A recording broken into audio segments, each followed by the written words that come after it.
మాజీ ముఖ్యమంత్రి వైఎస్ఆర్సీపీ పార్టీ అధినేత వైఎస్ జగన్మోహన్ రెడ్డి గారు గోడను కట్టాడు.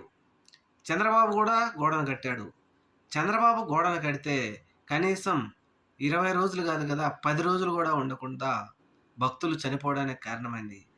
అదే జగన్మోహన్ రెడ్డి గారు గోడను నిర్మిస్తే, కృష్ణలంకలో గోడను నిర్మిస్తే, విజయవాడలో కొన్ని వందలాది కుటుంబాలను వరదలు వచ్చినప్పుడు, ముఖ్యంగా చంద్రబాబు నాయుడు గారు అధికారంలోకి వచ్చిన తర్వాత వచ్చిన వరదలను జగన్మోహన్ రెడ్డి గారు అధికారంలో ఉన్నప్పుడు నిర్మించిన గోడ, కాంక్రీట్ వాల్, కృష్ణలంక, విజయవాడ మొత్తాన్ని ఈ కాంక్రీట్ వాల్, జగన్మోహన్ రెడ్డి గారు నిర్మించిన కాంక్రీట్ వాలే కాపాడింది. మరి చంద్రబాబు నాయుడు గారు గొప్ప, జగన్మోహన్ రెడ్డి గారు గొప్ప, ప్రజలు అర్థం చేసుకోవాలి. కనీసం 70 అడుగుల పొడవు, 10 అడుగుల ఎత్తు కూడా గోడ కట్టలేని ఈ ప్రభుత్వ పెద్దలు, వీళ్ళు కూడా మళ్ళీ జగన్మోహన్ రెడ్డి గారిని, మనల్ని, మన పార్టీ వ్యక్తుల్ని విమర్శించడం హాస్యాస్పదం.